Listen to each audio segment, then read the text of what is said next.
ہمارے چینل تبلیغ T V کو ضرور سبسکرائب کریں اور نئی اپڈیٹس کے لیے گھنٹی کے بٹن کو ضرور دبائیں۔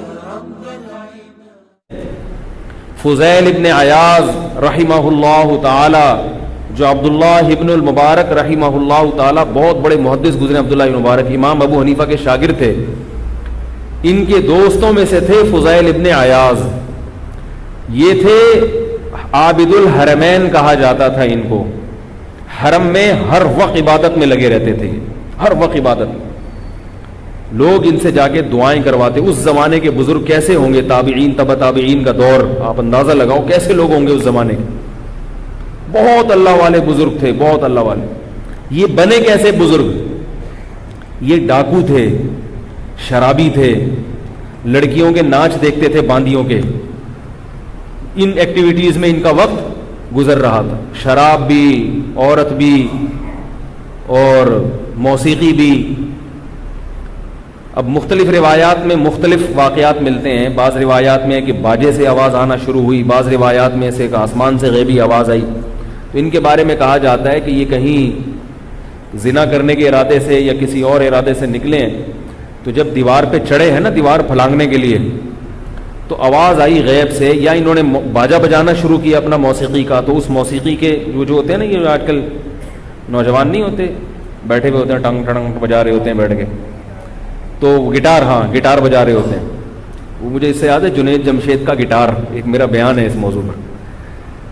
تو وہ بجانا شروع کیا تو اندر سے آواز کیا آئی ہے، الم یأن للذین آمنوا ان تخشع قلوبهم لذکر اللہ وما نزل من الحق۔ سورہ حدید کی آیات ہیں۔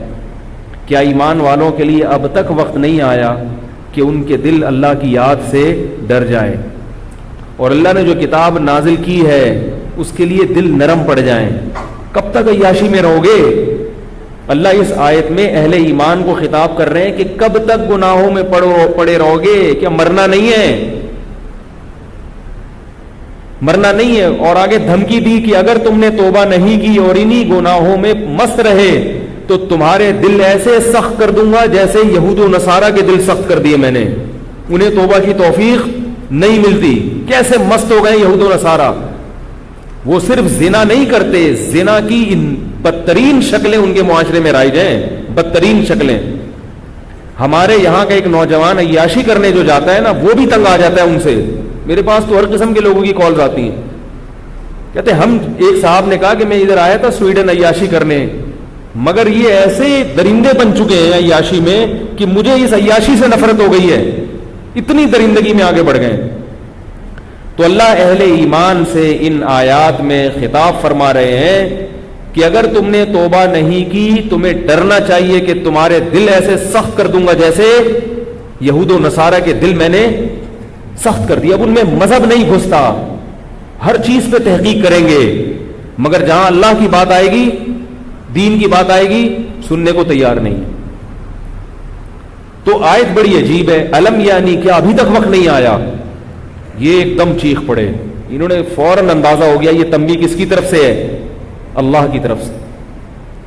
فوراً وہ باجا پھینکا اپنا اور کہا قد آنا یا ربی، قد آنا یا ربی، اے میرے رب آ گیا، آ گیا وقت، بس آ گیا۔ قرآن مجید میں اللہ کا ارشاد ہے نا، اللہ یجتبی الیہ من یشاء ویہدی الیہ من ینیب۔ جو لوگ اللہ کی طرف آنا چاہتے ہیں اللہ ان کو بھی سیدھا راستہ دکھاتا ہے، اور بعض ایسے ہیں کہ جن کو زبردستی لے آتا ہے۔ بھئی اللہ تو بادشاہ ہے نا، جو اللہ کی طرف آنا چاہے گا، اللہ فرماتے ہیں اس آیت میں، اس کو تو لازمی ہدایت دوں گا، جو نہیں آنا چاہتے ان کو ہدایت نہیں دوں گا۔ لیکن بعض لوگ ایسے ہیں جنہوں نے ارادہ نہیں کیا ہوتا آنے کا، مگر میں ان کو اپنی رحمت سے گھسیٹ لیتا ہوں۔ تو یہ انہی لوگوں میں سے تھے، یجتبی الیہ من یشاء، جس کو چاہتا ہے ہدایت دے دیتا ہے۔ اس لیے ہمارے اکابر فرمایا کرتے تھے کہ اللہ سے یوں دعا مانگا کرو کہ اے اللہ میں چاہوں یا نہ چاہوں تو پیشانی کے بالوں سے پکڑ کر زبردستی لے آ مجھے، جیسے عمر ابن خطاب کو لے آیا۔ حضرت عمر جو ہدایت ملی ہے وہ تو نبی نے دعا مانگی تھی نا، نبی دعا مانگی اللہ ابو جہل کو یا عمر بن خطاب میں سے کسی ایک کو ہدایت دے دے. تو ان کو ہدایت مل گئی حضرت عمر کو. تو یہ نبی کی دعا کی برکت سے ملی نا ہدایت. Alto silver colour AEX 360 parking صحیح کر لیں بھائی, گاڑیوں کا گزرنا مشکل ہو رہا ہے. تو حضرت عمر رضی اللہ تعالی عنہ کو ہدایت کیسے ملی؟ نبی کی دعا سے. اس کو ہم اپنی زبان میں کیا کہتے ہیں؟ غریبی میں کام ہو گیا. پیسے نہیں دیے مگر کھانے کی پلیٹ, پھر غریبی تو اسی کو کہتے ہیں نا, پیسے تو پوری پلیٹ کے دیے ہوتے ہیں. غریبی بعض دفعہ ایک بھی ہوتی ہے, ڈبل غریبی بھی ہو جاتی ہے. تو وہ ہوٹل والے کی مرضی پر ہے کہ آپ کو سنگل غریبی دیتا ہے ڈبل غریبی. تو اللہ تعالیٰ بھی بعض دفعہ ہدایت دے دیتے ہیں غریبی میں. اصول اور ضابطہ نہیں ہوتا, مگر اللہ یہ بتانے کے لیے کہ اس کائنات میں میری چلے گی, تمہاری نہیں چلے گی.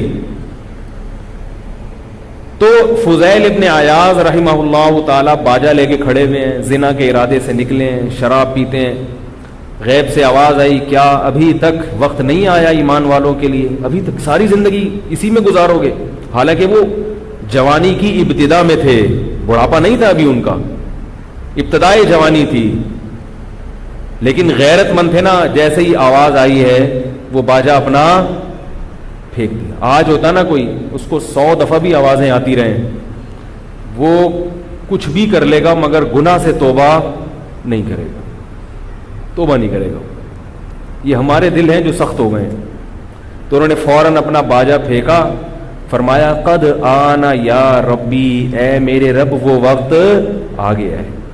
دیکھو ایمان بڑی نعمت ہے, ایمان کہیں نہ کہیں کام آ جاتا ہے. قرآن پر یقین تو تھا نا کہ اللہ کا کلام ہے, اور بچپن میں پڑھا ہوا بھی تھا.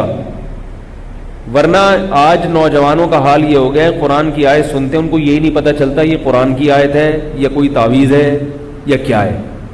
اتنا دین سے دور ہو رہے ہیں. تو کچھ پڑھ لیا کرو, کسی نہ کسی دن کام انشاءاللہ آ جائے گا. تو آواز آئی تو انہوں نے کہا اے اللہ آ گیا ہے وقت بس.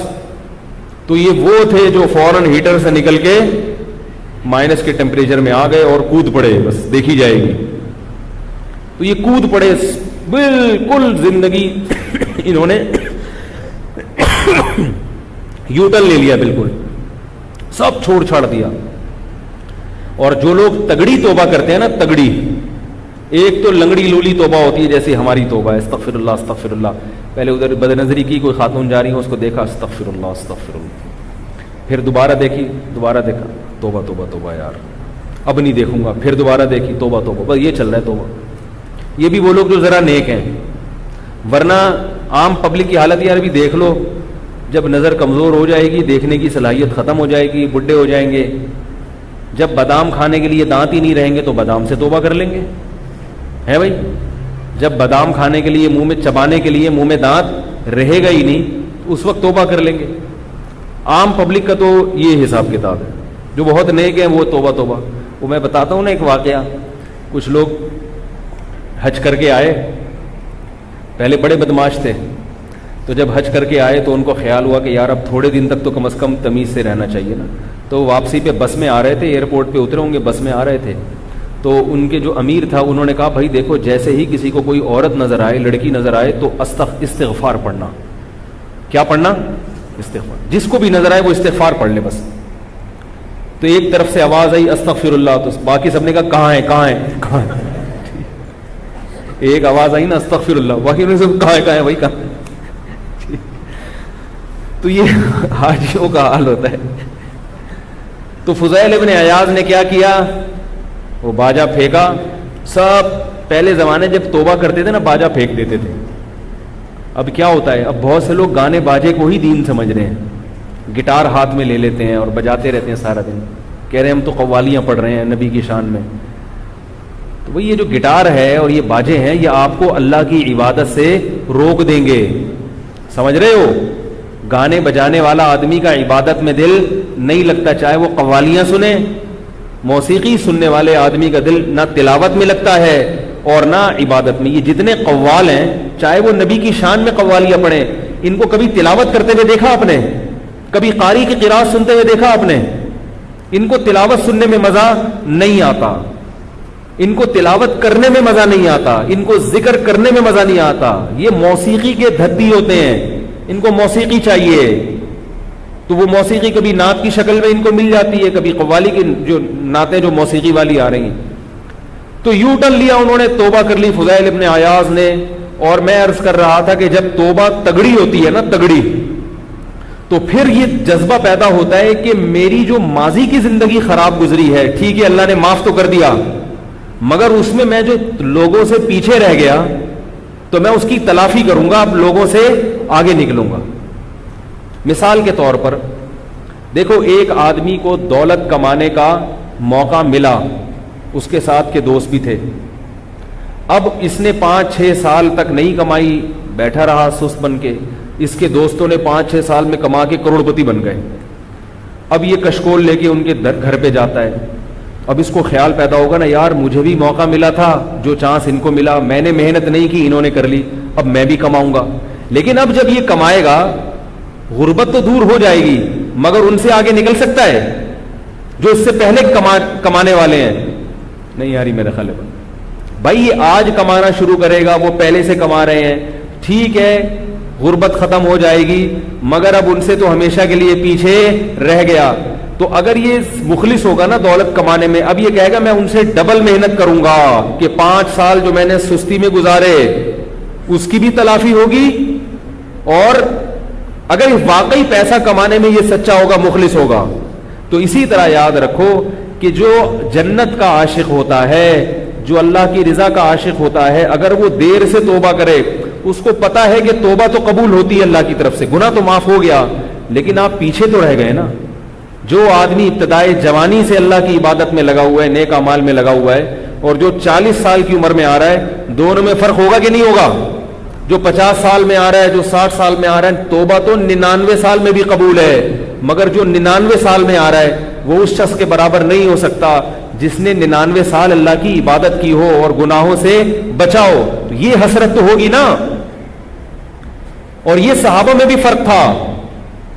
حضرت عمر رضی اللہ تعالی عنہ کا دربار تھا, کیسا سادہ دربار ہوتا تھا ان کا. ان سے ملاقات کے لیے حضرت ابو سفیان آئے, اور ایک اور صحابی تھے غالباً جہم رضی اللہ تعالیٰ عنہ, ان کا پورا نام اس وقت ذہن میں نہیں آ رہا, جہم ابن صفوان نام تھا یا کیا تھا. تو یہ بھی سردار تھے اپنی قوم کے. یہ 2 سردار آئے ملنے کے لیے, اور ایک تیسرے بلال حبشی. حضرت بلال غلام رہے ہیں, اور ایک غلام قوم سے آپ کا تعلق رہا ہے, ساری زندگی ظاہر ہے بیچارے غلامی میں گزری, پھر غلامی سے جب آزاد ہوئے تو بھی انہوں نے ملازمت کی, نوکری کی, غربت میں وقت گزارا. اور یہ جو حضرت ابو سفیان تھے, اور جہم ابن صفوان نام تھا, یا مجھے پورا نام ابھی یاد نہیں آ رہا, بہت پہلے یہ واقعہ میں نے پڑھا تھا. تو یہ دونوں صحابی تھے سردار عرب کے, قریش کے, لیکن یہ دونوں بہت بعد میں ایمان لائے تھے, فتح مکہ کے بعد ایمان لائے ہیں. اور بلال حبشی ہجرت سے پہلے ایمان لائے ہیں, جب ایمان لانا بڑا مشکل تھا, گرم ریتوں پہ لٹایا جاتا تھا. فتح مکہ کے بعد تو ایمان لانا آسان ہو گیا نا, ایمان والوں کو عزت دے دی اللہ نے. اب تو جو کافر ہے اس کی عزت نہیں تھی, ایمان والوں کی عزت تھی. تو حضرت بلال حبشی رضی اللہ تعالیٰ عنہ بھی آئے, ابو سفیان بھی, اور تیسرے صحابی بھی. تو حضرت عمر رضی اللہ تعالیٰ عنہ نے کہ خادم نے آ کے بتایا کہ 3 آدمی ملنے کے لیے آئے ہیں, یہ اور یہ. حضرت عمر نے سب سے پہلے بلال رضی اللہ عنہ کو بلایا. سب سے پہلے کس کو بلایا؟ تو حضرت ابو سفیان کو غصہ آیا. انہوں نے کہا کہ عجیب زمانہ آ گیا ہے کہ غلاموں کو سرداروں پہ ترجیح دی جا رہی. ہم عرب کے قریش کے اونچے لوگ ہیں, اور بلال غلام ہیں, وہ پہلے چلے گئے, ہم بعد میں, کیسا زمانہ. تو ان دوسرے صحابی نے حضرت سفیان سے کہا کہ اے ابو سفیان, جب اسلام کمزور تھا تو بلال نے محمد صلی اللہ علیہ وسلم کا ساتھ دیا, اور ہم نے محمد صلی اللہ علیہ وسلم کی مخالفت کی. اور جب اسلام کو اللہ نے عزت دی تو ہم محمد صلی اللہ علیہ وسلم کے اس وقت ساتھی بنے. اور بھی بہت ساری باتیں کی انہوں نے. تو کہا کہ اب یہ مت سوچو, یہ جو الفاظ ہیں نا یہ ہے اصل سمجھنے کے. اب یہ دیکھو کہ دنیا میں اللہ نے بلال کو یہ ہم پہ عزت دے دی ہے, آخرت میں بھی ہوگی یہ, اور آخرت کی عزت دنیا سے بہت زیادہ ہے. اب اس کی فکر کرو کہ ہم سے جو ماضی میں غلطیاں ہوئی ہیں, ہم نے محمد صلی اللہ علیہ وسلم کی جو ساری زندگی مخالفت کی, اور اس وقت نبی کا ساتھ نہیں دیا. اب اس جرم کی اور اس غلطی کی تلافی کی کوشش کرو تاکہ قیامت میں اتنا فرق نہ ہو ہمارے اور بلال کے درمیان. نہیں آ رہی میرا خیال ہے بات. دنیا میں یہ ذلت برداشت نہیں ہو رہی تو آخرت میں کیسے ہوگی؟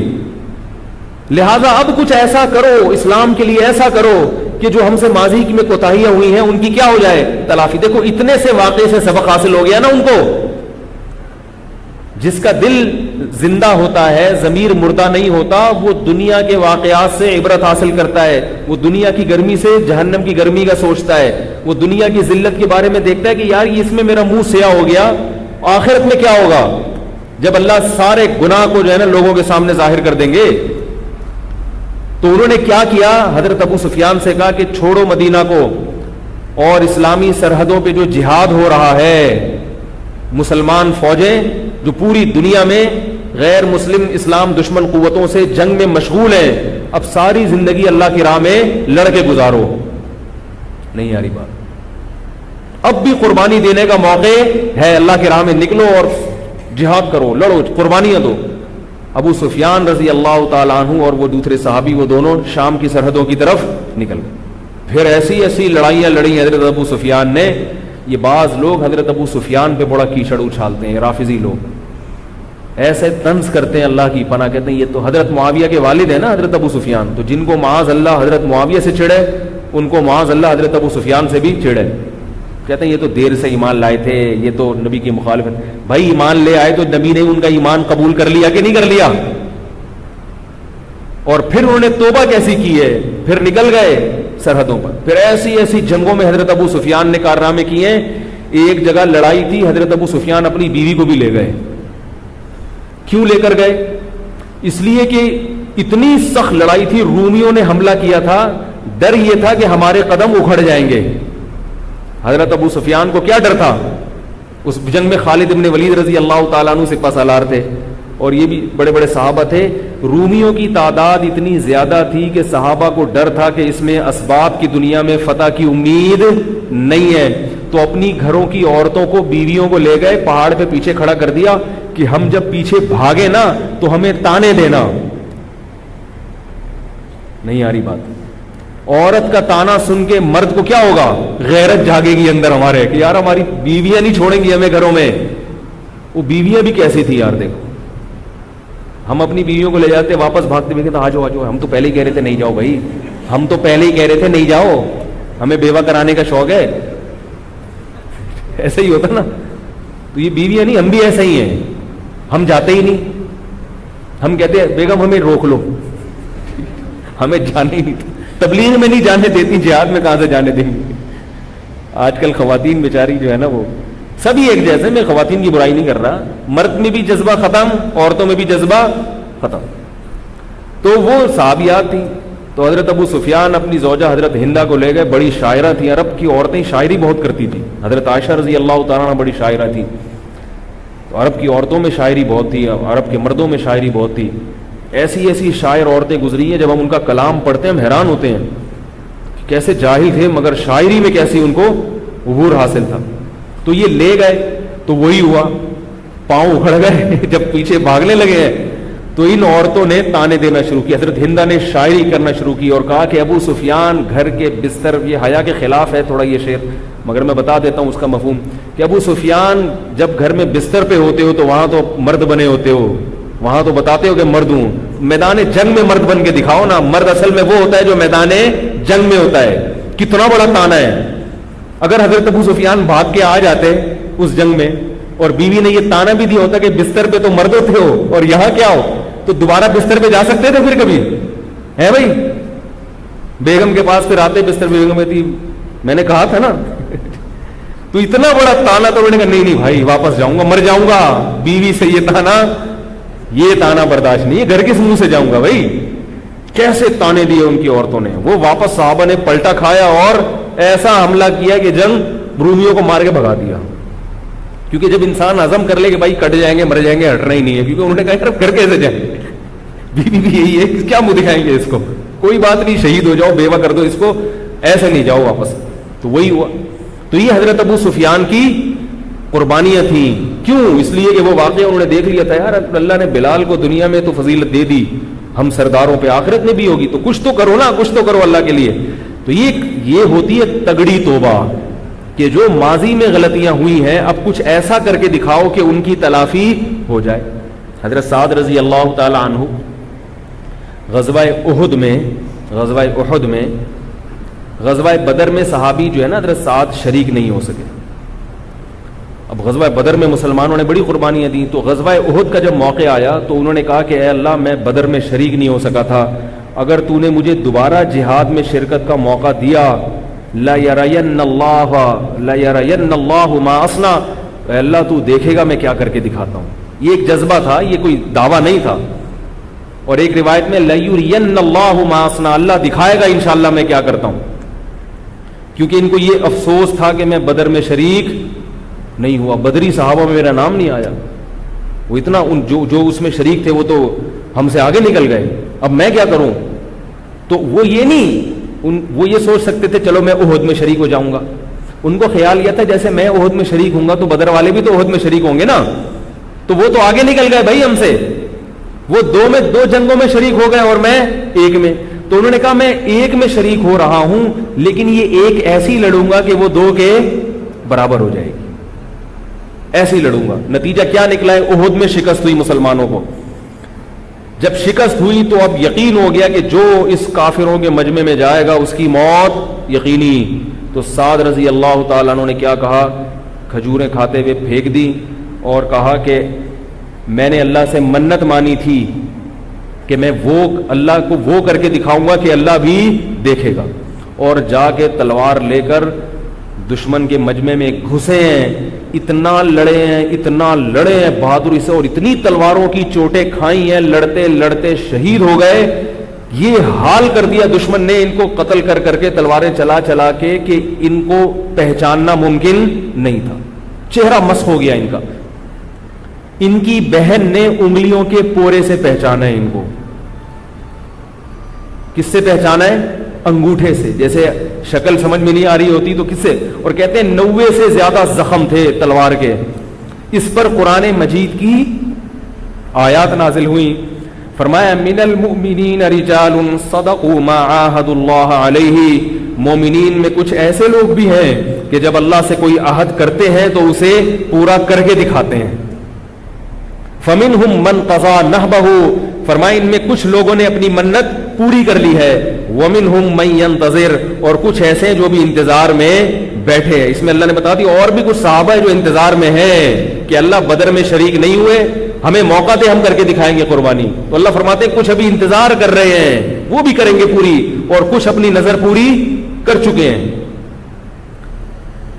تو فضیل ابن عیاض نے جو توبہ کی وہ کیسی تھی؟ یو ٹرن لے لیا، اور یو ٹرن بھی لیا، اور یہ بھی کہ بھائی ماضی میں جو کوتاہیاں ہوئی ہیں نا ان کی بھی تلافی کروں گا۔ تو اب تلافی کیسے ہوگی؟ بیت اللہ میں جا کے اللہ کی عبادت شروع کر دی۔ اتنی عبادت کیا کرتے تھے کہ ان کا لقب پڑ گیا، نام سے لوگ نہیں جانتے ان کو، عابد الحرمین۔ کوئی کہتا ہے نا بھائی کہاں ہے؟ بھائی وہ حرمین میں جو بندہ ہے نا عبادت کرتا ہے وہ۔ آج لوگ حرمین جاتے ہیں، عبادت کے علاوہ سب کچھ کرتے ہیں، ایک آدھ دفعہ طواف کر لیں گے تھوڑا سا یوں گھوم کے۔ میں بھی نالائق ہوں، میں کوئی یہ نہیں کہہ رہا کہ میں اپنی تعریفیں کر رہا ہوں کہ میں نہیں کرتا، ہم سب ایک جیسے ہی ہیں بھائی۔ حرم میں جا کے عبادت نہیں ہوتی، وہاں شاپنگوں میں بس ہر وقت خریداری کرتے رہو، خریداری کرے جائز ہے، حرم میں خریداری کی ممانعت نہیں ہے، لیکن ایک ٹائم رکھے نا اس کا۔ آپ یہاں آئے ہو بھائی عبادت کرنے کے لیے آئے ہو، لیکن عبادت میں دل لگے گا تو کرے گا نا، دل ہی نہیں لگتا۔ ایسے دل ہمارے خشک ہو گئے ہیں کہ وہاں بیت اللہ میں کھڑے ہو کر بھی نماز میں دل نہیں لگتا۔ یہ تو دل کی سختی ہے بھائی، اس کو تو ختم کرنا چاہیے۔ تو اور یہ ختم پتہ کیسے ہوتی؟ جس کام کا دل نہیں چاہ رہا ہو نا اس کو کرنا شروع کر دو تو دل چاہنا شروع ہو جائے گا انشاءاللہ۔ تو یہ والی تو اصل خاندانی توبہ ہے، تگڑی توبہ، یہ ہونی چاہیے۔